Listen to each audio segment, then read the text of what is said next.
ማንቸስተር ዩናይትድ ሩበን ኔቬዝን ለማስፈረም በቁም ነገር እያሰበ ነው። የአትሌቲኮ ማድሪዱ ስፔናዊው ተከላካይ ወደ ዩናይትድ የመሄድ ፍላጎት እንዳለውና ሩበን አሞሪም የሱ ትልቅ አድናቂ መሆኑ እየተሰማ ይገኛል። የአርሰናሉ ተስፈኛ ተጫዋች ማይልስ ሉዊስ ስኬሊ በአርሰናል ቤት ስላለው ቆይታ አዲስ ነገሮች እየወጡ ይገኛሉ። እነሱንም ማሰማችሁ ይሆናል። ሊቨርፑል ባስቶኒን በጥር የዝውውር መስኮት ለማስፈረም እያሰበ ነው። በሌላ ዜና ፈረንሳዊው የማድሪድ አጥቂ ኬሊያን እምባፔ በሞሮኮ አዘጋጅነት እየተካሄደ በሚገኘው የአፍሪካ ዋንጫ መገኘቱ እየተዘገበ ይገኛል። አፍሪካ ዋንጫ መረጃዎችም ጨምሮ ሌሎች ስፖርታዊ መረጃዎችን የማደርስላችሁ ይሆናል።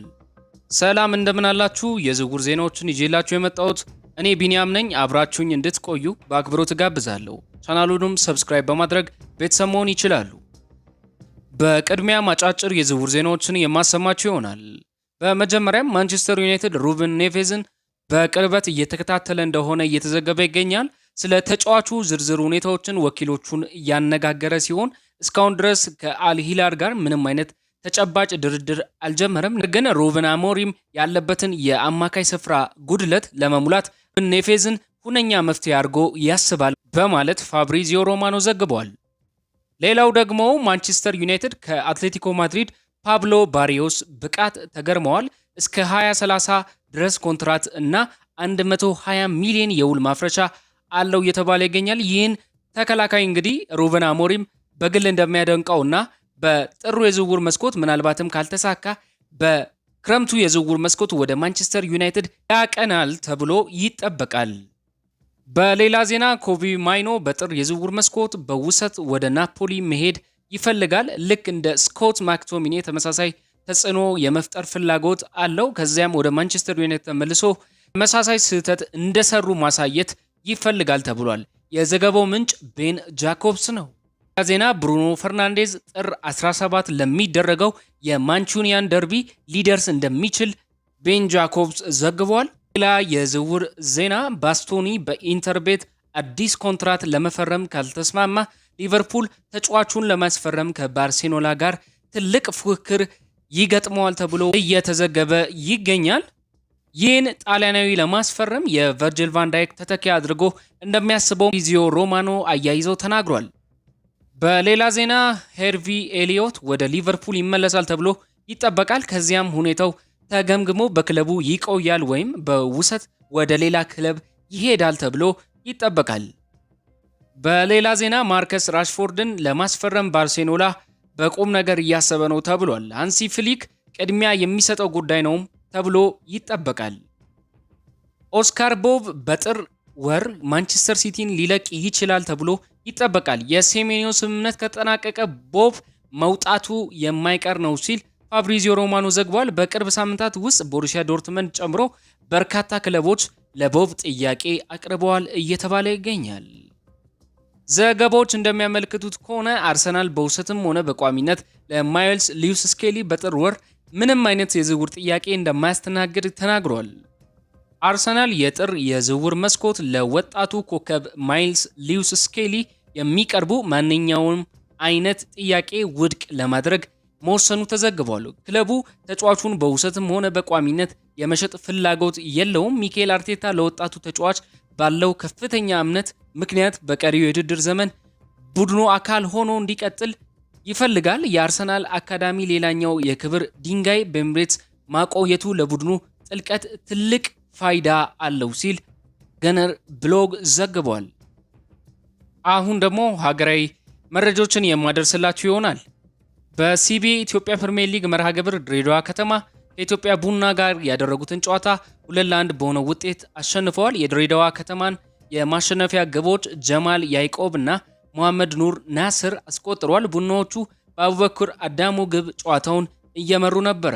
የኢትዮጵያ ቡና በውድድር ዘመኑ 5ኛ የፕሪሚየር ሊግ ጨዋታውን ተሸንፏል። የሊግ ደረጃው ምን ይመስላል የሚለውን ስንመለከት ድሬዳዋ ከነማ በ16 ነጥብ 8ኛ ደረጃ ላይ ሲገኝ ኢትዮጵያ ቡና በ12 ነጥብ 14ኛ ደረጃ ላይ ይገኛል።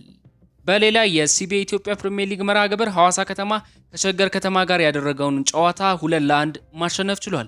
የሐዋሳ ከተማን ግብ ያሬድ ብሩክና ጌታነህ ከበደ ሲያስቆጥሩ ለሸገር ከተማ ያሬድ መኮንን ከመረብ ማሳረፍ ችሏል።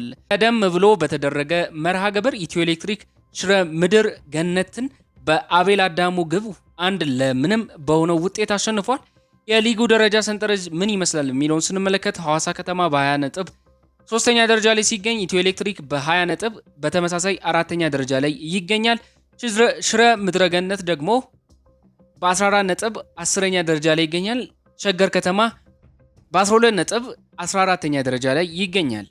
አሁን ደግሞ የአፍሪካ ዋንጫን የተመለከቱ ዜናዎችን የምንዳስስ ይሆናል። ኬሊያን ምባፔ ሞሮኮ ይገኛል። ፈረንሳዊው የሪያል ማድሪድ ኮከብ ኬሊያን ምባፔ የሞሮኮን ሁለተኛ የምድብ ጨዋታ ሊታደም እንደሚችል ተዘግቧል። ሞሮኮ ከማሊ ጋር በነገው ዕለት የምታደርገው የአፍሪካ ዋንጫ የምድብ ሁለተኛ ጨዋታ እንዲታደም ግብዣ እንደቀረበለትም ታውቋል። ኬሊያን ምባፔ የሞሮኮ ብሔራዊ ቡድን አምበል ከሆነው አሽራፍ ሀኪሚ ጋር የቅርብ ጓደኛ መሆኑ የሚታወቅ ነው። ሞሮኮ ከማሊ ጋር የምታደርገው የምድብ ሁለተኛ ጨዋታ ነገ ምሽት 5 ሰዓት ይደረጋል።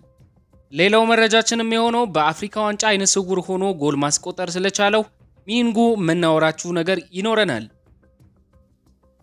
በ23 የውድድር ዘመን በቅድመ ውድድር ዝግጅት ላይ ጆርጂ ሚኒንጉ በአይን ኢንፌክሽን የግራ አይኑን እይታ ለማጣት ተገዶ ነበር። በቀዶ ጥገና የምና ተደርጎለት የተሳካ የነበረ ቢሆንም እይታውን ግን ዳግም ለማግኘት ተቸግረዋል። የሕክምና ባለሙያዎች ዳግም የሚወደውን እግር ኳስ መጫወት እንደማይችል ነግረውትም ነበር። የህይወቴ ከባዱና ፈታኙ ጊዜ ነበር ሲል ወቅቱን ያስታውሳል። በአይኑ ምክንያት የፕሮፌሽናል ኮንትራት ለማግኘት ተቸግሮ እንደነበረም ይናገራል። ይህን ከባድ ጊዜ ያሳለፈው ጆርጂ ሚኒንጉ የመጀመሪያ የአፍሪካ ዋንጫ ጨዋታውን በትላንትናው ዕለት ለቡርኪና ፋሶ ተሰልፎ መጫወት ቻለ። ተጫዋቹ ቡድኑን ከሽንፈት የታደገች ግብም ጭማሪ ደቂቃ ላይ ማስቆጠር ቻለ። ሀገሬ እንድታሸንፍ የተሻለኝን ማድረጌ ትልቅ ደስታን ፈጥሮልኛል ሲል ተናግሯል።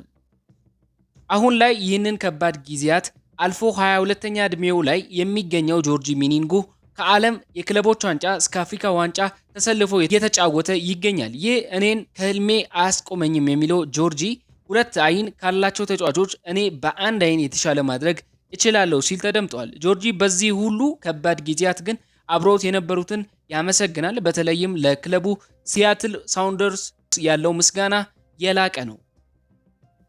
በሌላ ዜና የዘንድሮ የአፍሪካ ዋንጫ ከምን ጊዜውም በላይ ለማሸነፍ ከባዱ ነው ሲል ዋሊድ ተናገረ። የሞሮኮ ብሔራዊ ቡድን አሰልጣኝ ዋሊድ የዘንድሮ የአፍሪካ ዋንጫ ከየትኛውም ጊዜ በላይ ጠንካራ ፉክክር እንደሚኖረው ገልጿል። የዘንድሮ የአፍሪካ ዋንጫ ከምን ጊዜውም በላይ ለማሸነፍ ከባዱ ይሆናል ያሉት ዋሊድ እኛ ያለን የተሻለ ጥቅም ደጋፊው ነው ብለዋል። ሁሉም ቡድኖች በጥሩ ዝግጁነት ቀርበዋል። ሁኔታው ለሁሉም የሚስማማ ነው። እያንዳንዱ ቡድን ዋንጫውን ማሸነፍ ይፈልጋል ሲሉ ዋሊድ ተናገሩ። በተያያዘ ዜና እኛ ማንንም አንፈራም፣ ለሁሉም ዝግጁ ነን ሲሉ ሆሳማ ሐሰን ተናገሩ። የፈረኖቹ ዋና አሰልጣኝ ሆሳማ ሐሰን ቡድናቸው የትኛውንም ቡድን ለመቅጠም ዝግጁ መሆኑን ገልጸዋል። በውድድሩ የትኛውንም ቡድን ለመፋለም ዝግጁ ነን ሲሉ በጥሩ ቁመና ላይ መሆናቸውን የገለጹት አሰልጣኙ ማንንም ቢሆን አንፈራም ብለዋል። በፍጻሜው የትኛውን ቡድን ቢገጥሙ እንደሚመርጡ የተጠየቁት አሰልጣኙ ለየትኛውም ጨዋታ ዝግጁ ነን ብለዋል። ሁሉንም ብሔራዊ ቡድን እናከብራለን። ደቡብ አፍሪካ ከጠንካራ ቡድኖች አንዱ ነው። ነገር ግን እኛ የምንጫወተው 3 ነጥብ ለመውሰድ ነው ሲሉም ተናግረዋል። ሁሉንም ብሔራዊ ቡድን እናከብራለን። ደቡብ አፍሪካ ከጠንካራ ቡድኖች አንዱ ነው። ነገር ግን እኛ የምንጫወተው 3 ነጥብ ለመውሰድ ነው። ግብጽ ነገ 12 ሰዓት ከደቡብ አፍሪካ ጋር የምድብ ሁለተኛ ጨዋታን ታደርጋለች። በተያያዘ ዜና በሞሮኮ ከባድ ዝናባማ የአየር ሁኔታ ቢኖርም የአፍሪካ ዋንጫ ውድድር ያለምንም መቋረጥ መካሄዱን ቀጥሏል። ምንም እንኳን በሀገሪቱ ዝናብና ጎርፍ ቢያስከትልም እስካሁን አንድም ጨዋታ ለመቋረጡ ሞሮኮን አስመስግኗታል። ዝናብ ቢኖርም የመጫወቻ ሜዳዎች ውሃ ሳያስቸግራቸው ዝግጁ ሆነው የመቆየታቸው ሚስጥር ሞሮኮ የወሰደችው እርምጃ መሆኑም እየተገለጸ ይገኛል። የሀገሪቱ ለውድድሩ የተዘጋጀችው 9 ስታዲየሞች ዘመናዊ የፍሳሽ ማስወገጃ ስርዓት እንደሚጠቀሙ ተነግሯል። እንዲሁም ውድድሩ ከመጀመሩ ሳምንት በፊት የሜዳ ሳር ሙቀትን ከሚቋቋሙ ቤርሙዳ እርጥበትን ወደሚቋቋሙ ራይደርስ ተቀይሮ ነበረ። በሌላ ከአፍሪካ ዋንጫ ወጣ ባለ ዜና አንቶኒ ሲሜዮኔ ሜሲ ወይስ ሮናልዶ ተብሎ ለተጠየቀው ጥያቄ የሜሲ ደጋፊ ነኝ ሲል ተናግሯል። ሮናልዶ የሰራውን ስራ ማቅለሌ ሳይሆን ሜሲ ከሱ እጥፍ የተሻለ ነው ሲል ተናግሯል። ተመልካቾቻችን ለሰዓቱ የነበሩን ዜናዎች ይህን ይመስላሉ። በቀጣይ በአዳዲስ ዜናዎች እስከምንገናኝ ድረስ መልካም ጊዜን ተመኘውላችሁ። ይመቻችሁ። እውነት ነው